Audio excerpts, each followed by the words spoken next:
کہ جس عمل کی بنیاد پر یہ رد عمل سامنے آیا ہے وہ عمل خود قانون کو ہاتھ میں لینا ہے،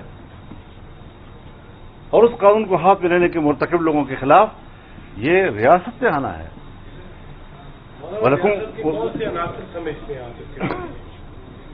ریاست ایک مجموعے کا نام ہوتا ہے،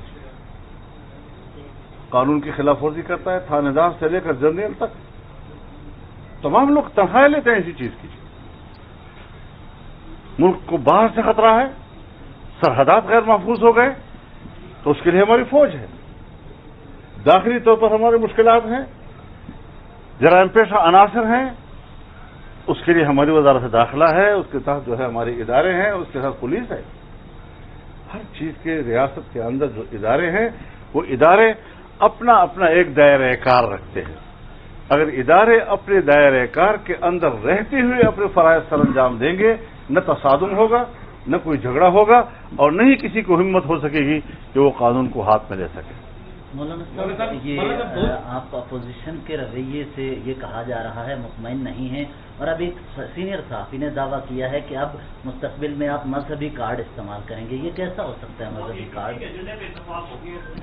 دیکھیے، اے پی سی 20 تاریخ کا ہے، پاکستان پیپلز پارٹی اس کی میزبان ہے، تمام اکابرین اس میں اکٹھے ہوں گے، اور پھر مجھے امید ہے جتنی میری گفتگو ہوئی ہے تمام لوگوں سے، لیکن ایک بات بڑی وضاحت کے ساتھ کہہ دینا چاہتا ہوں کہ جب تک بڑے ٹھوس قسم کے فیصلے نہیں ہوں گے، روایتی قسم کے فیصلے اور قراردادیں، اس کی کوئی افادیت نہیں ہے سوچ۔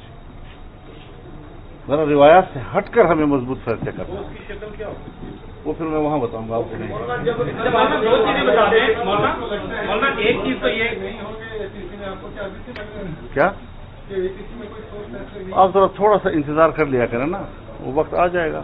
مولانا یہ بتائیں کہ ایک تو آپ نے سرعام پھانسی، اس وقت بہت بڑا ایشو جو ہے، ایون بہت سے ایسے لبرل جو اپنے آپ کو لبرل کہتے ہیں وہ بھی یہ کہہ رہے ہیں کہ اتنے زیادہ واقعات ہوئے ہیں کہ اب سرعام پھانسی کے علاوہ قانون میں تبدیلی کرنے کے علاوہ راستہ نہیں بچا۔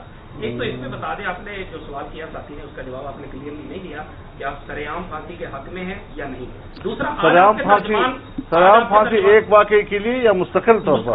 مشکل اس طرح کے ریپ کے آپ ایک واقعے کی بات کر رہے ہیں، ظاہر ہے وہ سارے مسئلے میں یہی بات ہو رہی ہے نا، دو رائے آ رہی ہیں، اس پہ کیا کہیں؟ کیا سرعام ابھی میرے ذہن میں کچھ بات نہیں ہے، اچھا ابھی میرے ذہن میں ایسی کوئی بات پہلی مرتبہ سن رہا ہوں آپ سے۔ اس کے لیے کیا ہوگا؟ پہلے بھی نواز شریف صاحب کے زمانے میں یہاں ایک سرعام پھانسی ہوئی تھی، پھر ختم ہو گئی۔ یعنی اس کا معنی یہ ہے، قانون نہیں ہے نا، اس کا معنی ہے کہ ایگزیکٹو اختیارات ہیں حکمران کو۔ اگر وہ کسی کو سرعام پھانسی دینا چاہتے ہیں تو ایگزیکٹو اختیارات ہیں کہ اس پاکستان میں ایسا ہو چکا ہے، لیکن اس کے بعد اس کا تسلسل نہیں رہا ہے۔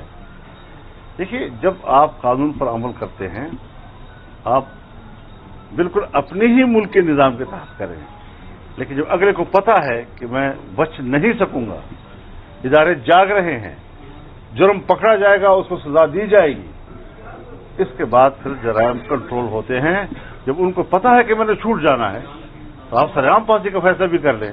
جب اس کی گرفت بھی نہیں آئے گا پھر کیا کریں گے آپ؟ بات تو اس کی گرفت بھی لانے کی ہے نا۔ پی ٹی آئی کا تو بڑا دعویٰ تھا پولیس ریفارم کا، کے پی کے میں پٹواری نظام، پولیس پنجاب پولیس کا جو حشر اس وقت ہے کہ 2 حصوں میں پولیس تقسیم ہو گئی ہے، نیچے افسران اپنے بالا افسران کا حکم نہیں۔ بھائی خدا کے لیے پی ٹی آئی والے نہ پولیس ریفارم کریں، نہ فوج کا ریفارم کریں، اپنا ریفارم کر لیں، اپنا خود بندے پتر بن جائیں۔ آج